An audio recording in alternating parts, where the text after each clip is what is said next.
Senhoras e senhores, este é o novo Porsche 911 GT3. Vão por mim e coloquem o volume no máximo.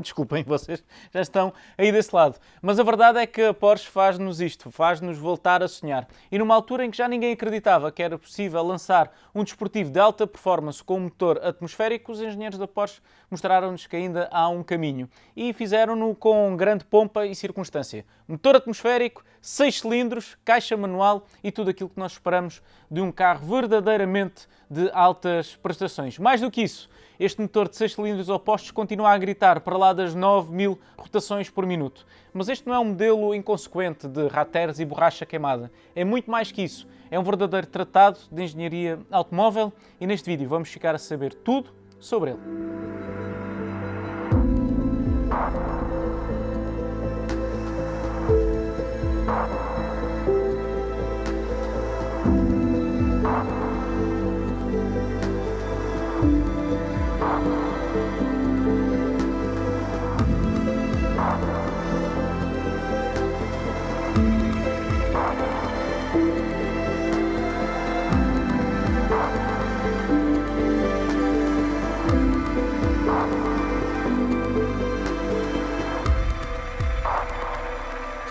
Aqueles que seguem com mais atenção o site da Razão Automóvel já sabem que nós falámos diretamente com Andreas Preuninger, o responsável máximo da família GT da Porsche, o maestro deste GT3 e também dos futuros GT3 RS e GT2 RS, que numa mesa redonda nos confidenciou que este não é um Porsche qualquer, é simplesmente o Porsche 911 mais eficaz e sensorial da história da marca de Stuttgart. Para alcançar este objetivo, a Porsche não olhou a meios e chamou os engenheiros da Porsche Motorsport, a divisão de competição da marca alemã, para ajudar no desenvolvimento desta versão GT3.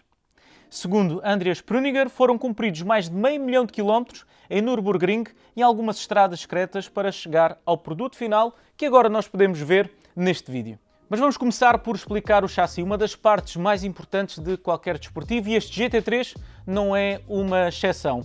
Para transformar este 911 numa máquina ainda mais focada na performance e também nos track days, a Porsche não olhou a meios e aquilo que fez foi transformar completamente o eixo dianteiro do 911 geração 992. Deixamos de ter uma suspensão com arquitetura McPherson e encontramos agora umas suspensões de braços duplos à frente. Porquê?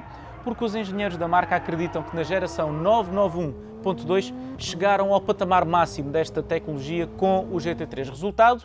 Para incrementar a aderência e também a sensibilidade da direção, que é outro fator muito importante num desportivo e inclusive no 911, tinham de inventar outro sistema e adotaram a arquitetura de braços duplos, que é muito recorrente na competição, e colocaram agora pela primeira vez no 911 GT3. E o resultado é aquele que todos nós sabemos. É um carro que agora tem uma capacidade de aderência maior no eixo dianteiro, também uma maior capacidade de leitura de tudo o que está a acontecer com as rodas dianteiras, e isto dá mais confiança e dá também aquele tato mais sensorial que nós tanto gostamos nas direções da Porsche. Mas esta, naturalmente, não foi a única alteração que a Porsche levou a cabo no que diz respeito ao chassi desta versão GT3. Temos agora também um difusor dianteiro inspirado no 911 RSR e também um pescoço de ganso, uma espécie de asa traseira em formato de pescoço de ganso, para aumentar o downforce quando nós levamos mais carga e mais velocidade para o interior de uma curva, num qualquer circuito, como por exemplo o Autódromo Internacional do Algarve, onde nós esperamos um dia poder testar este novo 911 GT3. E se desenvolver o chassi e a dinâmica do 911 GT3 foi um desafio, manter este novo modelo puramente atmosférico foi, segundo Andreas Preuninger, um dos maiores desafios de engenharia que a equipa da Porsche teve de enfrentar nos últimos anos. As regras de emissões e de ruído são cada vez mais restritivas, mas a Porsche conseguiu cumpri-las sem beliscar o prazer de condução que todos associamos tipicamente ao Porsche 911 GT3. Assim sendo, nesta geração voltamos a encontrar um motor de arquitetura Boxster de 6 cilindros, como não podia deixar de ser, com 4 litros de capacidade e 510 cavalos de potência. Trata-se exatamente do mesmo motor que é utilizado no novo 911 GT3 Cup, o campeonato monomarca, onde nós vamos ver este GT3 a competir com alterações que são muito pequenas. Mudem o escape, tirem tudo aquilo que é dispensável no interior e têm um verdadeiro carro de corridas. É este tipo de experiência que o 911 GT3 quer trazer para a estrada e também para os felizardos que quiserem levá-lo para um track day onde ele se vai sentir como um verdadeiro peixe dentro d'água.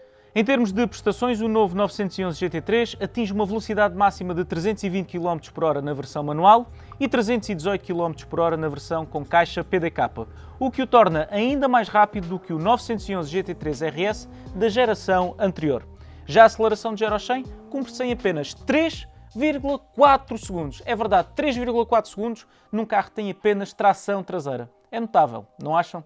Em boa verdade, no que diz respeito à performance e também aos valores de potência máxima, Andreas Preuninger confessou à Razão Automóvel que a equipa de engenheiros da Porsche podia ter ido mais longe, mas não fazia sentido. E não fazia sentido porquê? Porque caso aumentassem mais a potência, iriam ter de sobredimensionar a suspensão, os travões e com isso aumentar também o peso de todo o conjunto. E como nós sabemos, num verdadeiro desportivo, o peso é um dos fatores mais críticos para uma verdadeira performance em pista. E só para vocês terem noção do quão longe foi a preocupação da Porsche com o peso deste GT3, Andreas Preuninger confessou à Razão Automóvel que na versão com caixa manual não colocaram a 7ª velocidade das versões convencionais do 911 para poupar o peso, inclusivamente, desse carrete.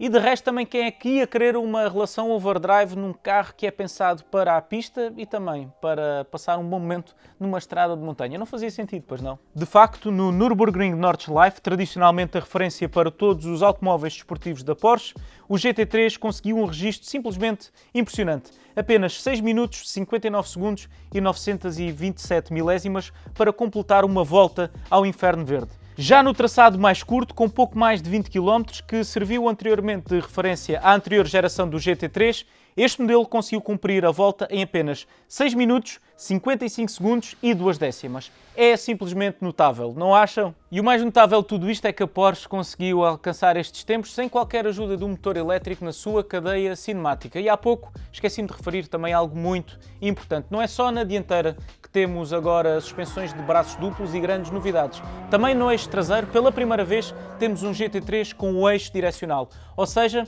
quando nós circulamos abaixo dos 60 km/h, as rodas viram no sentido oposto à do eixo dianteiro para aumentar não só a capacidade de manobra, mas também tornar o carro mais ágil. Já quando vamos a velocidades superiores, o que é que acontece? O eixo traseiro vira na mesma direção do eixo dianteiro para incrementar a estabilidade direcional do nosso GT3. E agora tenho lá em baixo um Porsche a fazer barulho. Conseguem ouvir? Mas este não é um GT3 da geração 992. É um carro bem mais antigo e ainda com o típico motor de refrigeração a ar. Enfim, um Porsche de outros tempos. Falando agora mais concretamente do peso, apesar de agora termos uma carroceria mais larga e jantes mais largas do que a anterior geração, a verdade é que o peso deste GT3 está a par com o seu antecessor. Com uma caixa de velocidades manual, este novo GT3 pesa apenas 1418 kg. Já com a caixa PDK pesa um bocadinho mais, pesa 1435 kg. E já que há pouco falava do legado do Porsche 911, por que não falar também do legado desta versão GT3, que foi lançada pela primeira vez no ano de 1999. A sua base foi a geração 996 e oferecia na altura 360 cavalos a partir de um motor com 3,6 litros de capacidade. Com o Outer Home atrás do volante, este foi o primeiro automóvel desportivo para utilização em estrada a completar uma volta ao Nürburgring Nordschleife abaixo dos 8 minutos. A segunda geração do GT3, conhecida por 997, surgiu em 2006 e tinha 415 cavalos de potência e, naturalmente, esta potência era conseguida através de um motor atmosférico. Em 2013 chegou o sucessor, inicialmente lançado com motor 3,8 litros de capacidade e 475 cavalos de potência. 2 anos mais tarde viu a sua capacidade aumentar para 4 litros e a potência subiu para os 500 cavalos. E chegamos finalmente ao modelo atual que continua esta história e este legado do GT3. Mantém-se atmosférico, mantém-se com caixa manual e mantém-se um carro que em pista nós esperamos que seja muito, mas mesmo muito gratificante de conduzir. E essa é a promessa dos técnicos da Porsche e nós mal podemos esperar para lhe colocar as mãos em cima, não de uma versão em brinquedo, mas da versão a sério, e colocá-lo verdadeiramente à prova. O que é que achas se nós levássemos este GT3 para um circuito e fizéssemos um vídeo parecido com aquele como fizemos com o GR-R? Isto tinha interesse, não achas? Mas deixa-me a tua opinião na caixa de comentários. E agora, falando de preço e quando é que ele chega ao mercado? Chega ao mercado já em maio de 2021, não vamos ter de esperar muito, e vai ser proposto no nosso país por 221.811 euros na versão manual e por 222.000 euros na versão com caixa automática PDK de dupla embreagem. Diz-me na caixa de comentários mais uma coisa, só mais uma coisa. Qual é que tu escolhias? A versão manual ou a versão com caixa PDK? Eu escolhia a versão com caixa manual, mas quero saber também a tua opinião. E quero também saber se tu achas que este vai ser o último GT3 atmosférico da história ou se os engenheiros da Porsche vão conseguir mais uma vez dar a volta às cada vez mais restritivas normas de emissões. Vai à caixa de comentários do nosso canal de YouTube, usa e abusa e deixa-nos a tua opinião. Quanto a mim, é tudo por hoje e não te esqueças, subscreve o nosso canal, ativa o sino das notificações e visita-nos diariamente em razãoautomóvel.com, onde tens acesso a todas, mas mesmo a todas as novidades do mundo automóvel. Quanto a mim, é tudo por hoje. Um grande abraço e até à próxima.